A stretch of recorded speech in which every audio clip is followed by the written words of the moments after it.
السلام علیکم ورحمۃ اللہ وبرکاتہ۔ ان اللہ وملائکتہ یصلون علی النبی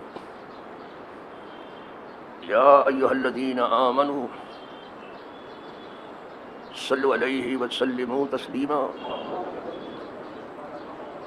اللہم صل وسلم علی سیدنا محمد وآلہ وأصحابہ وبارک وسلم صلاۃ و سلام علیک یا رسول اللہ۔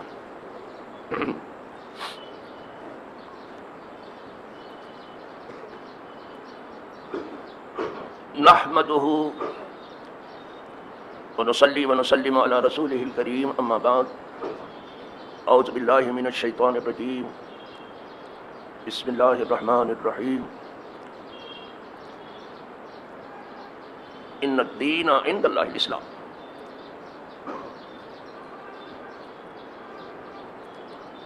صدق اللہ مولانا العظیم وبلغ رسولہ النبی الامین الکریم، ونحن علی ذلک من الشاہدین والشاکرین والحمد للہ رب العالمین۔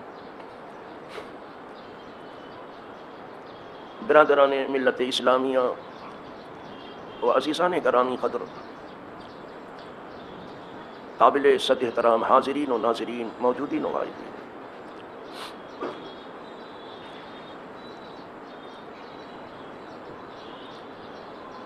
اللہ کے نزدیک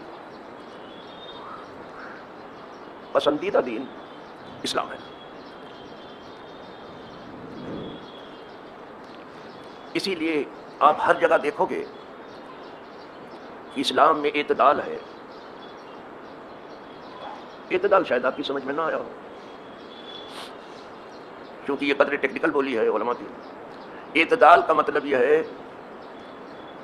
کہ ایسا دین ہے جو افراط و تفریط سے پاک ہے۔ یہ بھی نہیں سمجھ میں آیا ہوگا، نہ اس میں زیادتی ہے نہ اس میں کمی ہے۔ اب تو سمجھ میں آیا ہوگا۔ ہمارے لیے سب سے بڑی دشواری یہ ہے کہ جس بولی میں یہ سب دین ہم کو سکھایا جاتا ہے، وہ بولی ہماری عوام بالکل نہیں سمجھتی، اسی لیے پوری رہ گئی۔ تو کہانی کسی کی طرح سے سن کے چلی جاتی۔ تو ہمارے دین میں نہ کمی ہے نہ زیادتی ہے، افراط و تفریط سے۔ جب بھی دو مذاہب کو لے گئے، جس میں ایک میں اگر شدت ہے اور دوسرے میں نرمی ہے، جیسے یہودیوں کے ہاں شدت ہے، اب آپ کی بولی بولنے لگا ہوں کیا؟ یہود کے مزاج میں ہی شدت ہے۔ انہوں نے حضرت موسیٰ علیہ السلام کو تھکا دیا تھا، بلکہ عیب بھی لگا دیا تھا، کسی کو چھوڑا دیا۔ آپ کو پتہ بھی نہیں ہوگا کہ کیا عیب لگایا، حالانکہ جانتے ہو۔ تو ان کے مزاج میں ہی شدت ہے، اس لیے مغربی دنیا اس کو اپنے یہاں جگہ دینے کے لیے تیار نہیں، فلسطین میں لا کے بسا دیا۔ یہود کے مزاج میں شدت ہے، اور جو عیسائی ہیں، صہیونی نہیں ہیں، ان کے مزاج میں نرمی ہے، ان میں نرمی ہے۔ اسلام ان دونوں کے بیچ میں ہے، نرمی اور سختی دونوں کے بیچ میں، یہ ہے اعتدال۔ جب بھی دو چیز کا مقابلہ کریں، اسلام درمیان میں آئے گا۔ چونکہ ان کے مزاج میں سختی تھی، اس لیے ان کے درمیان پیغمبر جلال کو بھیجا گیا، موسیٰ علیہ السلام۔ وہ خالی ہاتھ نہیں آئے، عصا لے کے آئے تھے۔ وہ صرف جادوگروں کے سانپوں کو کھانے والا نہیں تھا، عصا سے ان کو ٹھیک بھی کیا تھا موسیٰ علیہ السلام نے۔ یہ نہ سمجھنا، اور عصا لے کے نہ آتے تھے، مانتے کہیں لرزتے تھے، تو پیغمبر جلال کو بھیجا گیا، جو کہ ان کے مزاج میں شدت تھی۔ یہ مار کھائے بغیر کچھ سننے کے لیے تیار ہی نہیں تھا، اور آج بھی یہی ہے۔ جب مار کھاتے ہیں تب صلح کرتے ہیں، ایسے نہیں کرتے۔ اور چونکہ عیسیٰ علیہ السلام جو ہے، جس قوم میں بھیجے گئے، اس میں نرمی تھی، اس لیے عیسیٰ علیہ السلام بہت نرم تھے،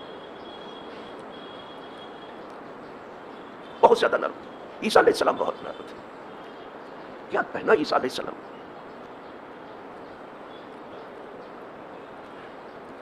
ان کے بارے میں کہا جاتا ہے کہ کہتے تھے کوئی ایک طرف تھپڑ مارے تو دوسرا بھی قدم اور مار لیتے، پتہ نہیں، معلوم نہیں ہے، اس کو میں دیکھ نہیں پایا۔ میں کتاب سے، اللہ کی کتاب سے استدلال کروں گا حضرت عیسیٰ علیہ السلام کی نرمی۔ ان تعذبهم فإنهم عبادك وإن تغفر لهم فإنك غفور رحیم۔ عیسیٰ علیہ السلام کی نرمی دیکھو، کہتے ہیں کہ مولا اگر تو اپنے ان بندوں پر عذاب کرے تو تیرے ہی بندے تو ہیں، تیرے ہی بندے ہیں، تو جیسا چاہے کر۔ اور اگر تو معاف کر دے انک انت العزیز الحکیم تو غالب حکمت والا ہے، پھر کوئی تجھے پوچھنے والا نہیں کہ کیوں معاف کر دیا.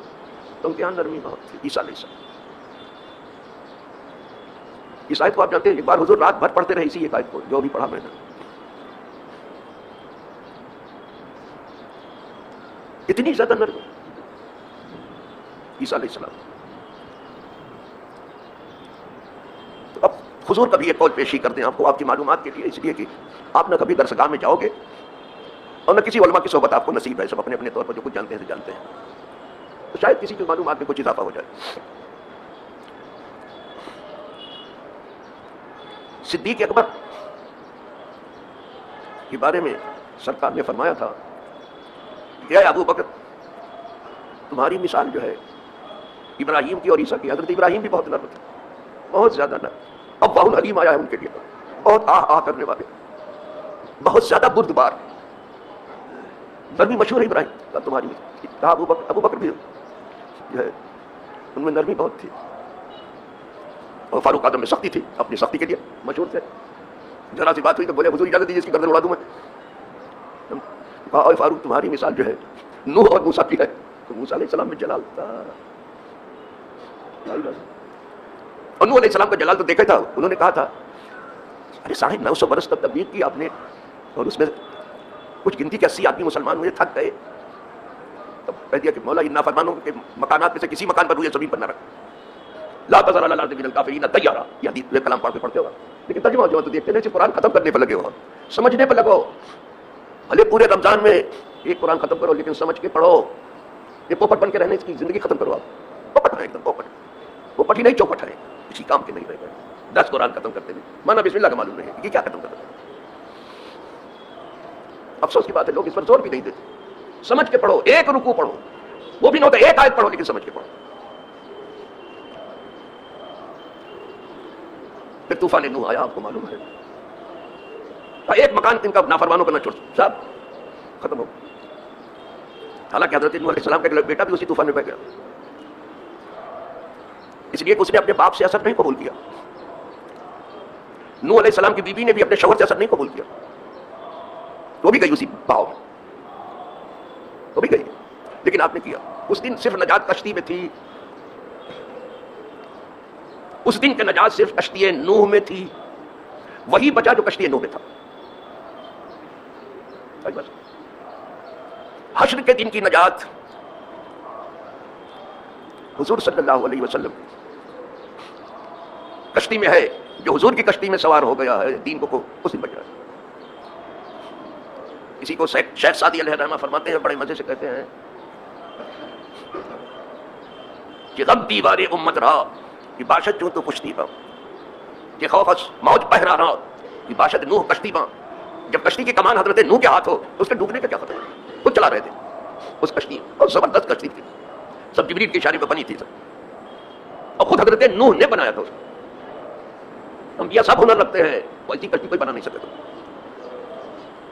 جو چیز وہ کر کے گئے کوئی نہیں کر سکتا. آگے بڑے بڑے جہاز ہیں لیکن ویسی کشتی کوئی نہیں بنا سکتا. وہ جو مسجد بھی بنا کے گئے انبیاء ویسی کوئی مسجد نہیں بنا سکتے. حضرت سلیمان علیہ السلام نے مسجد اقصی بنے، کوئی ایسا بنا دے گا؟ نہیں ہوگا. حضرت خلیل نے مسجد الحرام خانہ کعبہ بنایا، کوئی ایسا بنا سکے گا؟ نہیں. حضور نے مسجد نبی بنائی، کوئی ایسی مسجد بنا سکے گا؟ یہ 3 مسجدیں، ان کی بنائی ہوئی مسجد جیسی کوئی مسجد بنا سکتا ہے، ان کی بنائی ہوئی کشتی جیسی کوئی کشتی نہیں بنا سکتا. کوئی نہیں. جو کشتی میں آیا وہی بچا، اور جو نہیں آیا نہیں سب. تو میں کہہ رہا تھا پیغمبر جلال، اور اس سلسلے میں تھوڑا سا آپ ادھر بھی رہنمائی.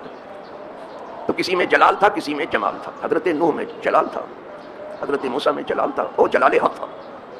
اور ابراہیم میں اور عیسیٰ علیہ السلام میں جمال تھا، اور وہ جمال حق تھا. دونوں حق تھے. اب اسلام کی درکا دونوں کے بیچ میں. تو حضور کی دونوں شاخیں ہیں، حضور میں جلال دیا ہے اور جمال. یہ ہے اعتدال. سمجھ میں آیا؟ اس کو اعتدال کہتے ہیں. جب دو چیزوں کا تذکرہ ہوگا. اب یہاں رافضی بھی پائے جاتے ہیں جو مولا علی کو خدا تک کہہ چکے. یہ بشار الاسد جو تھا نصیری تھا، جو شام سے نکل گیا ہے ابھی، تو نصیری جو ہے مولا علی کو خدا تک کہتے ہیں. ایران کے شیعہ خدا نہیں کہتے. تو لیکن علی کو اتنا مانگتے ہیں ایران کے شیعہ کہ صحابہ کو نہیں مانتے. حد یہ ہے صدیق و فاروق کو نہیں مانتے، عثمان کو جو حضور کے داماد ان کو نہیں مانتے. ایسے کوئی اپنی 2 لڑکی کسی کو دے دے گا جو راستے پر نہ ہوگا، ان کو کبھی عقل آئے گی یا نہیں آئے گی؟ 2 لڑکیاں حضور نے دی تھی حضرت عثمان، ان کو بھی نہیں مانتے، وہ داماد ہے، علی بھی داماد ہے، عثمان بھی داماد ہے. اب کیا کہا جائے؟ یہ ان کو نہیں مانتے، صرف علی کو مانتے. اسی لیے اذان میں کہتے خلیفۃ بلا فصل. ارے تمہارے کہنے سے نہیں ہوتا، وصل و فصل تمہارے کہنے کا محتاج نہیں ہے. وصل مانے ملنا، فصل مانے جدا ہونا.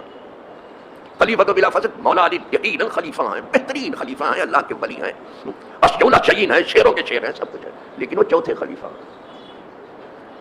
تمہاری زبان بتائی ہے لیکن زمین پر وہ چوتھے خلیفہ. اگر تمہاری ترتیب ہوتی تو یہ 3 خلیفہ وہی نہیں تھے. صدیق اکبر کی عمر تھی نہیں اتنی زیادہ، پہلے ان کا وصال ہونا تھا. فاروق اعظم کی بھی عمر اتنی نہیں تھی، ان کا پہلے وصال ہونا تھا، لکھا تھا. عثمان غنی کی بھی اتنی عمر نہیں تھی، ان کا پہلے شہید ہونا تھا. مولا علی کی عمر دراز ہونی تھی تو چوتھے ہو گئے وہ. تو اس میں 4 ہو گئے زمین پر، تمہاری زبان پر ایک. ٹھیک ہے، تو دیکھا وہ جاتا کہ زمین پر کیا ہے، اصل میں کیا ہے. کاغذ پر دیکھو گے تو آج قانون کچھ ہے، لیکن زمین پر دیکھو عمل کچھ ہے. تو دیکھ رہا ہو تم کاغذ کو، نہ کوئی تمہاری زبان دیکھنے جا رہا ہے. تو چلو اسے اپنا بتانا.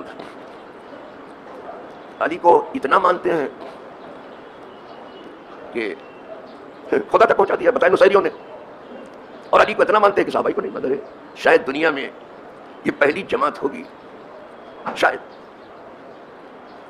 کہ جو حضور کے صحابہ ہیں، جو حضور پہ جان چھڑکنے والے ہیں، حضور کے لیے وطن چھوڑنے والے ہیں، حضور کے لیے پلکیں بچھانے والے ہیں، حضور کی راہ میں قربان ہو جانے والے ہیں، ان کو آپ نکال دو اسلام سے اور آپ اسلام میں داخل ہو جاؤ.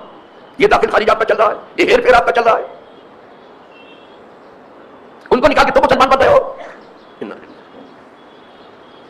کبھی نہیں ہو سکتا، نہ کبھی ہوا ہے.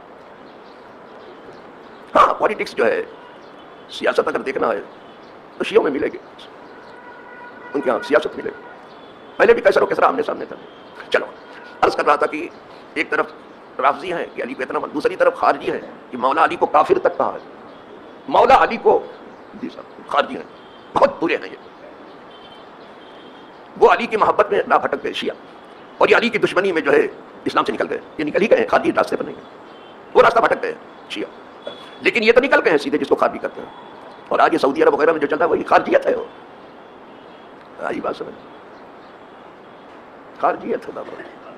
تو جب 2 چیز اب آ جائے کہ پھر سنی کیا ہے، تو سنی نہ رافضی ہے نہ خارجی، بیچ میں ہے. اسی کا نام اعتدال ہے. جب کسی چیز کا رفض اور خروج، جب دونوں کا تذکرہ ہو تو اسلام بیچ میں ہے، معتدل ہے. ہم محبت بھی کرتے ہیں لیکن ایسی محبت نہیں جو گمراہ کرتی. محبت بھی گمراہ کرتی ہے، نفرت بھی گمراہ کرتی ہے. خود مولا علی فرماتے تھے حلقہ فی اسنان محب المفرط و مبغض المفرط. ہمارے بارے میں 2 ہلاک ہوئے، مجھ سے زیادہ محبت کرنے والا، زیادہ نفرت کرنے والا. ہم بیچ میں ہیں. یہ بات سمجھ لو. سنی کیا آپ نے تو سمجھا ہے، خواجہ صاحب کے یہاں چلے گئے، غوث پاک کے یہاں چلے گئے، مخدوم معامی میں چلے گئے، صابر پیا چلے گئے، سمجھ رہے ہیں، کچھ نظر و نیاز کر دی، سنی ہو گئے. سنی ضرور یہ کرتے ہیں، لیکن سنی سمجھ لو کہ کیا کس کو کہا گیا ہے. سنی جس کا نام ہے وہ بہت عظیم ہے. ہم بہت گھٹیا ہو گئے ہیں، بس یہ سمجھ لیں. سنی جس کا نام ہے بہت عظیم، اس کا نام سنیت ہے. بہت عظیم ہے سنی، بہت معتدل ہوتا ہے. اور یہ اعتدال عمل سے پہچانا جاتا ہے، یہ نمائش سے نہیں. دیکھا جاتا کہ عمل آپ کا کیا ہے. اعتدال ہمیشہ عمل سے پہچانا جائے. اسی طرح سے ایک طرف ہے فقہ اور ایک طرف ہے تصور.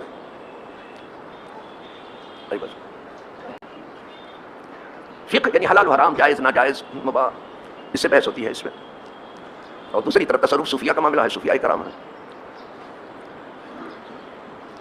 وہ صرف عمل پر ٹوٹتے ہیں صوفیہ. اور یہ فقہ والے دیکھتے ہیں کہ یہ عمل ٹھیک ہے کہ نہیں ہے، جائز ہے کہ نہیں جائز ہے، یہ حلال حرام میں رہتے ہیں.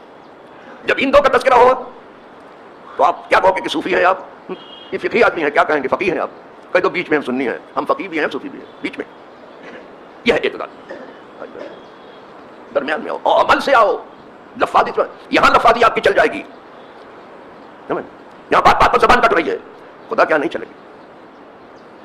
تو یہ مذہب معتدل ہے، جس کا نام اسلام ہے، مذہب معتدل ہے. بہت معتدل شریعت حضور لے کے آئے ہیں. عدل اور احسان کی بات آئے، کسی کو آپ نے مزدور رکھا اپنے یہاں، حکم یہ ہے کہ اس کا پسینہ خشک نہ ہو سے پہلے اس کی مزدوری دے دو، نہیں پھر خدا کیا دینا پڑے گا. یہ امیر و غریب پہ جھگڑا دنیا میں نہیں، وہاں بھی چلے گا، حقوقی پہ جھگڑا چلے گا.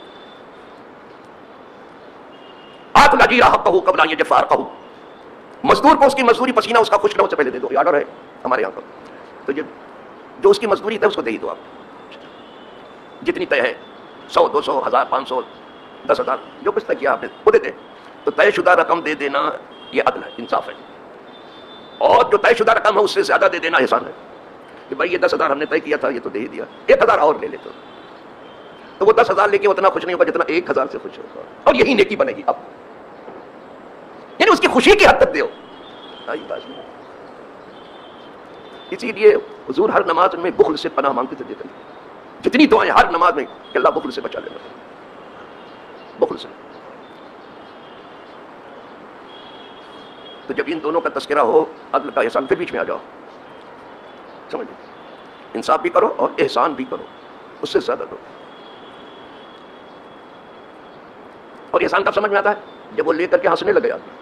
اب دیکھی بن گئی پٹ سے، اور لے کے بھی منہ بنائے کہ کیا چپڑ یہ کیا کر رہا ہے، کیا دے رہا ہے، تو تم کیا فائدہ آپ کے دینے کا اور لینے کا. اچھے سے تو قاعدے سے دو کہ وہ خوش ہو جائے، اس کی تھوڑا خوشی لے لو. اس فقیر کا طریقہ یہ ہمارے یہاں رکشہ جو چلتا ہے نا، میں جلدی سے اس پر بیٹھتا نہیں. اب تو جاتا نہیں، 6 سال سے گیا ہی نہیں، وطن ہی نہیں گیا، پاؤں ہی نہیں میرے پاس، تو جاؤں کیا. مجھے اچھا نہیں لگتا ویل چیئر پر لے کر کے کوئی چلے اور کسی کو بوجھ بنوں. ایسے ہی ڈھو رہے ہیں بیچارے، کوئی لے جاتا ہے مسجد سے، کوئی لے آتا ہے مسجد. لیکن اگر کبھی بیٹھ گیا رکشے پر، ضرورت پڑ گئی اپنے شہر میں اور کوئی سواری اس وقت تھی ہی نہیں، تو جہاں جانا تھا وہاں اتر کر کے ہمیشہ پوچھتا رہا بھیا تیری کیا مزدوری ہوئی. کہا صاحب ایسا ہے میری مزدوری تو اتنی ہوئی. پھر آپ کی جو سمجھ میں آتے تھے وہ سمجھا کہ جتنا کہہ رہا ہوں اتنا بھی نہیں دیں گے. یہ حالت ہے لوگوں کی، 2 پیسے کے جھگڑا کرتے ہیں. مزدوری تو صاحب میری اتنی ہوئی، لیکن میں جو آپ کی سمجھ میں آ دے دیجیے. میں نے کہا یہ تو جو تو نے کہا یہ پہلے لے لے، اور اس کے بعد پھر نکال کے کچھ اور جو زیادہ دیا وہ تو ارے بھگوان تم کو ایسا کرو ایسا کرے ویسا کرے. اب ہوئی خوشی. مزدوری تو اس کی دینی ہے، اور نہیں تو خدا کہاں دو گے. یہاں دے دو کہ نہیں تو وہاں دینا پڑے گا، تو ہوگا نہیں کچھ کسی کے پاس. نیکی دی جائے گی اس سے. ہنسنے لگا، بابا پہنچو نہیں لگا. مزدور ہے نا بیچارہ، آپ مزدوروں سے جھگڑا کرتے ہو، آپ دال میں نمک ڈال رہے ہو، آپ کو تمیز نہیں ہے. نیکی برائے نہ نیکی آپ گئی، وہ ہنسا جس وقت اب ہو گئی. کسی کے دل میں خوشی کی لہر دوڑا دینا نیک کام کر کے، یہ نیکی ہے. کچھ لوگ ایسا اٹھ کے کھڑے ہو جائیں گے، وہ کیا پوچھیں گے، بتا دیں کہ بہت بادم ہے، کیا بادم ہے. اور کچھ لوگ پیچھے جا رہے ہیں، مسجد کو سنوار رہے ہیں، راستہ کر رہے ہیں، ہار پھول لگا رہے ہیں، یہ کر رہے ہیں وہ کر رہے ہیں، غریبوں کی مدد بھی کر رہے ہیں. اب یہ ٹھیک ہے سر. تو عرض یہ کر رہا تھا کہ جب عدل اور احسان دونوں کا تذکرہ ہو، اب جو ہے اسلام درمیان میں آ جائے گا، پھر ہر جگہ درمیان میں آئے گا. یہ واقعہ میں نے اس لیے لیا آج، یہ ہے شعبان، حضور کا مہینہ ہے. حضور نے اسے اپنا مہینہ کہا ہے، ایسے نہیں کہا. اسی مہینے میں واقع شق القمر پیش آیا ہے. چاند کو حضور نے 2 ٹکڑے کیا. ویسے تو حضور کا معاملہ پہلے بھی چاند سے تھا، جب بچے تھے، جب بھی پہلے بھی تھا. بات سمجھ، حضور یہ دنیا کا کھلونا، یہ چاند کی طرف اشارہ کر جدھر کرتے تو ادھر گھوم جاتا تھا. اعلیٰ حضرت اس کو لکھتے ہیں، کھیلتے تھے چاند سے بچپن میں آقا، اس لیے یہ سراپا نور تھے، وہ تھا کھلونا نور. حضور نور ہے تو حضور کا کھلونا بھی نور ہے. حضرت عباس یہی دیکھ کر کے جو چچا ہے مسلمان، حضور جدھر اشارہ کرتے تو ادھر چلتا تھا. یہاں موٹر کو چابی لگاؤ تب آپ کا چلتا ہے، بلا چابی کے ہاتھ بھی گھمانا پڑتا ہے، چابی بھی گھمانی پڑتی ہے، تب جب آپ کا موٹر چلا. کھلونے کو بھی جب تک چابی نہ لگاؤ چلتا ہی نہیں. حضور کا کھلونا بس اشارہ کر رہے ہو چل رہا ہے بچپن میں. ابھی کوئی اعلان نبوت تو کوئی معاملہ نہیں، تو بچپن ہی سے تعلق تھا حضور کا. وہ سراپا نور ہے اور ان کا کھلونا بھی نور ہے. لیکن اعلان نبوت بھی سے بھی حضور کا تعلق چاند سے رہا. جب لوگوں نے کہا کہ حضور یہ آپ کہتے ہیں کہ میں نبی ہوں، یہ چاند 2 ٹکڑے کر دیجیے آپ. ٹھیک ہے، اللہ نے منظور کر لیا. اشارہ کرو محبوب ہو جائے گا، دیا ہو گیا 2 ٹکڑے. دیکھا جس کے نصیب میں تھا لایا ایمان، اور جس کے نصیب میں نہیں تھا. یہ نہیں کہ چاند ہی سے تعلق تھا، ارے حضور کا تعلق سب سے تھا. چاند ہی سے نہیں ہے، سورج سے بھی تھا. مولا علی کی نماز چلی گئی، دن ڈوب گیا، غائب ہو گیا، آنسو نکل پڑے. اٹھے تو پھر سرکار نے سورج کو واپس بلا لیا. یہاں چاند کو 2 ٹکڑے کر دیا، ادھر سورج کو بلا لیا. جس نبی کی یہ شان، اس کی امت یہ کیا کر رہی ہے؟ تمہیں حیرت ہو رہی ہے کیا کر رہی ہے؟ اس خط میں مبتلا ہو رہے ہو آپ لوگ، اس جنون میں ہے آپ. کیوں اتنا دور ہو مذہب سے اور مذہب سکھانے والوں سے؟ کیا چاہتے کیا ہوا؟ کچھ معلوم نہیں. اعلیٰ حضرت سے سن لیجیے اس چیز کو. اشارے سے چاند چیر دیا، چھپے ہوئے خود کو پھیر دیا، گئے ہوئے دن کو عصر کیا۔ یہ تاب و تواں تمہارے لیے، ہمارے نبی کی اشارہ کیا حضرت لکھ رہے ہیں۔ چاند کو اشارے سے 2 ٹکڑے کر دینا، چھپے ہوئے سورج کو واپس لینا۔ چاند سورج جس کی غلامی میں ہے، کیا ہم سب کو ان کی غلامی کو فخر نہیں کرنا چاہیے؟ سب سے بڑی فخر کی چیز یہ کہ حضور اپنی غلامی میں ہم سب کو قبول کر لیں، اور اس طرح قبول کر لیں کہ یہاں بھی غلاموں میں نام آ جائے، وہاں بھی آپ کی نورانی کا اپنی سائے میں جگہ مل جائے۔ اب ایک شعر تھوڑا سا پڑھ دو۔ یا نبی آپ کا آستانہ تو ہے، ہم غریبوں کا بھی ایک ٹھکانہ تو ہے۔ یا نبی آپ کا آستانہ تو ہے، ہم غریبوں کا بھی ایک ٹھکانہ تو ہے۔ آپ کی نوری کملی سلامت رہے، حشر کی دھوپ میں شامیانہ تو ہے۔ حضور حشر کی دھوپ میں اپنی نورانی سائے میں رکھ لیں اس امت کو، اور اسی کے لیے روتے ہوئے آئے تھے امت کے لیے۔ اس دن بھی جب شفاعت کریں گے تو روتے جائیں گے، اس لیے روئیں گے کہ امت ہستی ہوئی چلی جائے جنت۔ خدا کرے سب ایسا ہو جائے۔ وآخر دعوانا الحمدللہ رب العالمین۔